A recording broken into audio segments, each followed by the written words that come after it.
Hey everyone, John Michael Swift here. Welcome back to my lessons on Shower the People. We're going to start to go into some more advanced stuff here. I really want to talk about improvising on the verses of this song.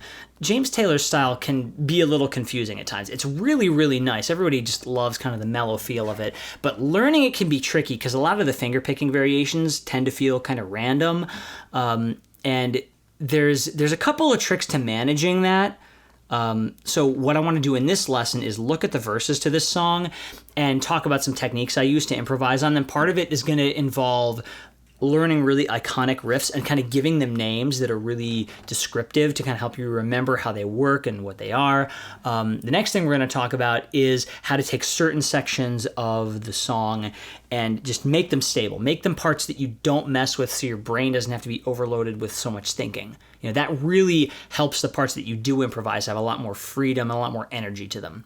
And the last thing we're going to talk about is how to really do free kind of finger-picking improvisation, how to use really simple rules to kind of make sure that what you finger-pick is going to sound free and be able to constantly evolve and change, but is not going to all of a sudden sound really awkward. And then we'll pull all that stuff together to show you kind of how to improvise on the verses to this song. And it should be a good set of tools to, move you in the right direction for improvising on James Taylor's songs. So yeah, with that, we're ready to go into it.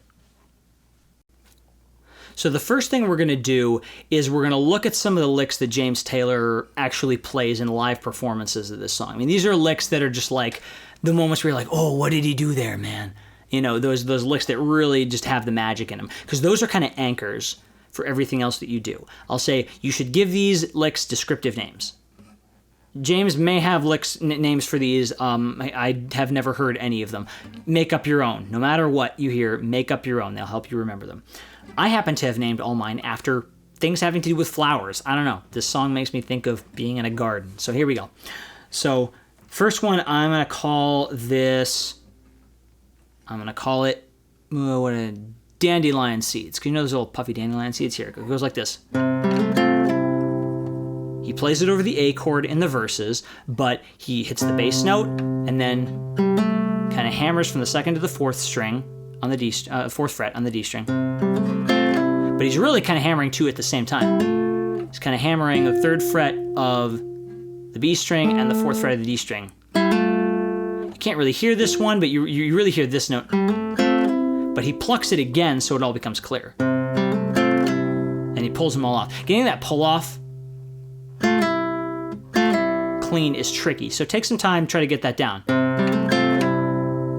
Now I call it Dandelion Seeds, because that's what it makes me think of. It makes me think of just going, and Dandelion Seeds all blow away. Another one, I'm going to call this one Tulip Sprouts. Why Tulip Sprouts? I don't know. You're going to see in a second. Let me play it.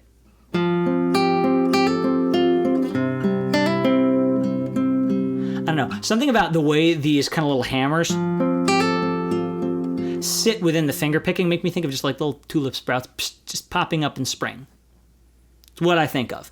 If you think of something else, great, but the key is that you remember what the riff is. So let me show you this one more time. Hits the bass on the downbeat.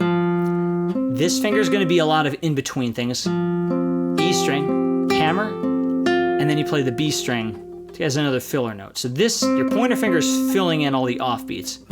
Finger, ring, bass, pointer, ring, pointer, middle, pointer.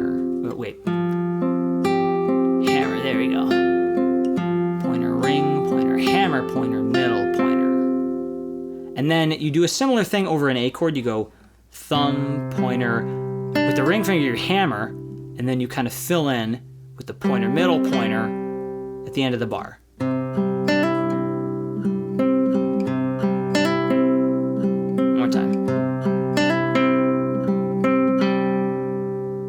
So that's another thing. I put those together. I call them tulips in spring.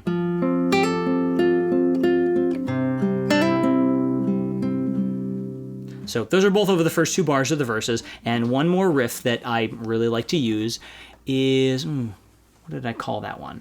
I called it Rose Bouquets. You'll see part of the way that the riffs kind of twist around each other make me think of like the curly rose petal buds a little bit. Sound like this.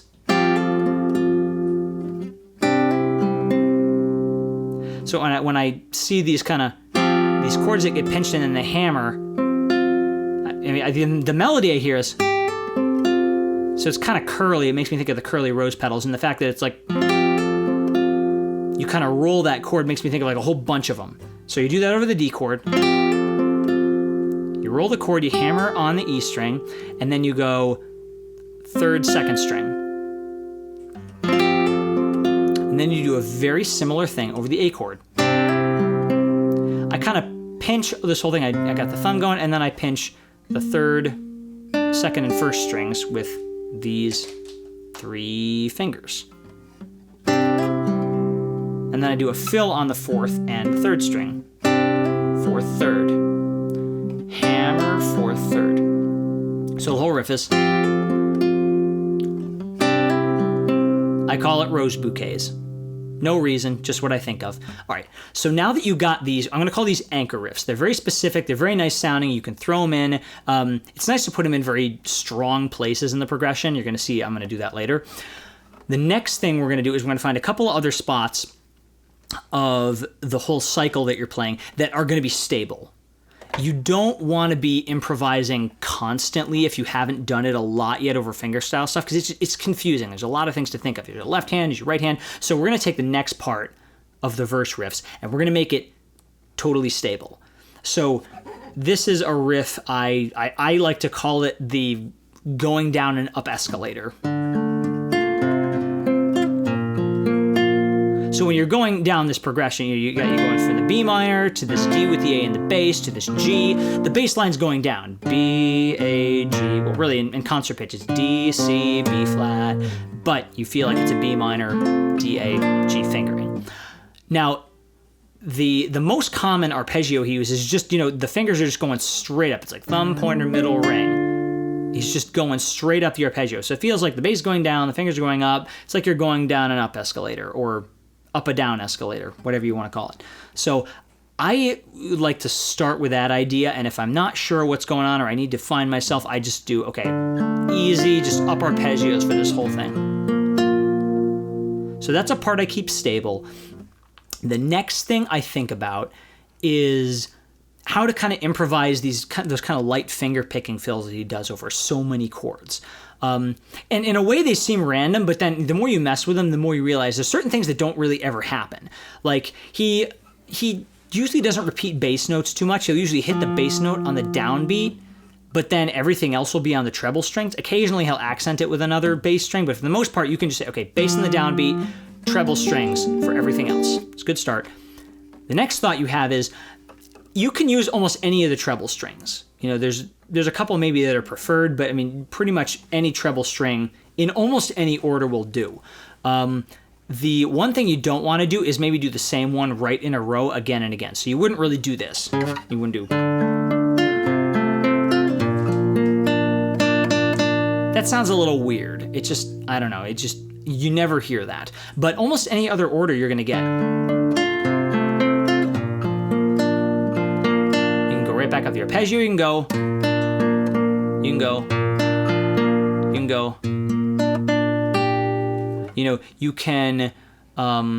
you can also take notes away from there. You don't have to play on every beat. Basically anything on the 4th beat you can play. You can play. You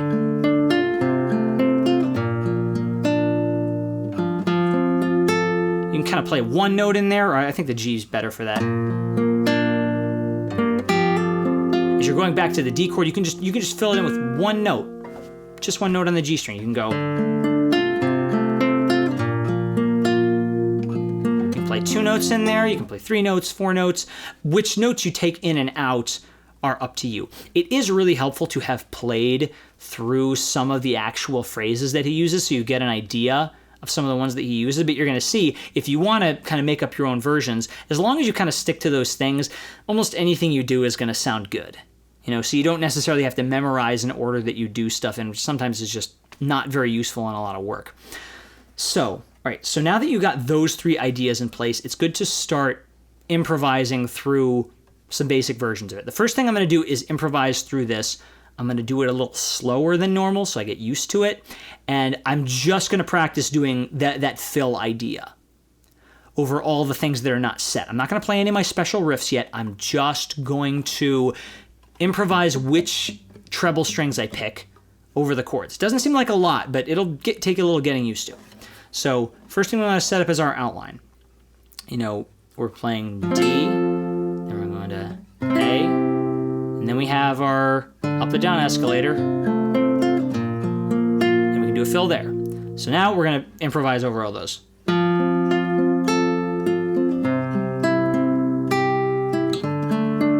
Up the down escalator, just a few notes.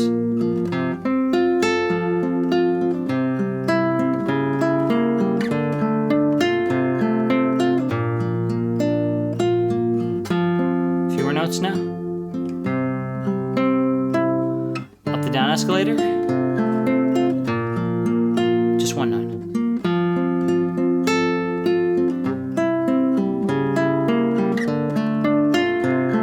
And then we got the pre-chorus riff. So I don't know if that makes any sense, but my hope is that you will see that I really just kind of played with these fingers for the most part. As long as you're not repeating a lot of stuff, you're probably okay.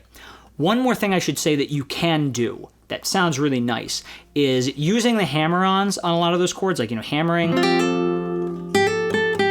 and pulling off that note over the D chord and hammering over this note. Those are really good notes to hammer and pull off of. There's some other notes that he kind of hammers and pulls every now and then, but those are the main ones. Those are legit to do in these variations. You can do, you know, chords with those, you know, almost anywhere on the bar, which can be nice. And one other thing that's good to play with is pinches. You can play the first bass note of a chord, but you can also play one of these treble notes with it. Or you can go.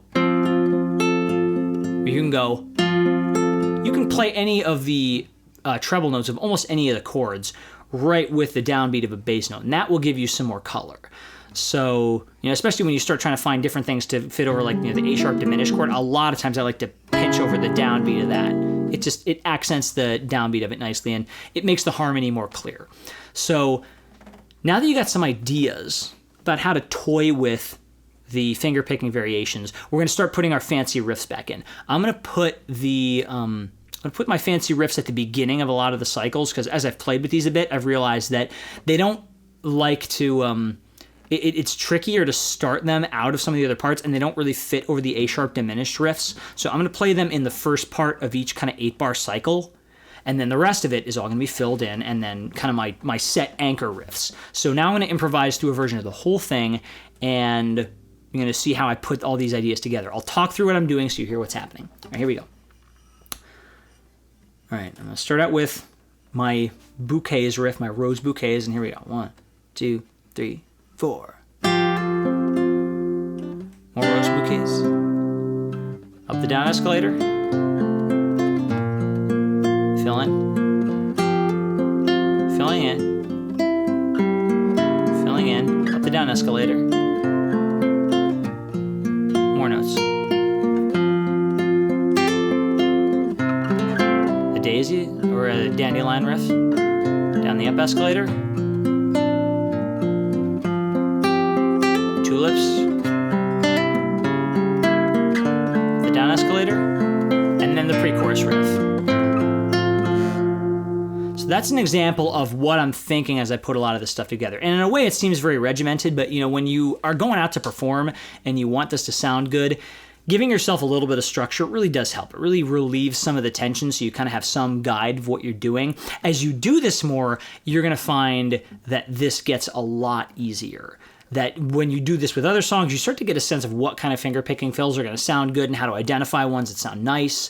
It will get freer and freer as you go on, but as you start to foray into improvising finger picking stuff, these are some really useful tools to work with. So I hope you find those useful. Write comments if you have questions. Write to me what other kinds of lessons you want to see on this stuff. And yeah, hope to hear from you guys soon. See you later.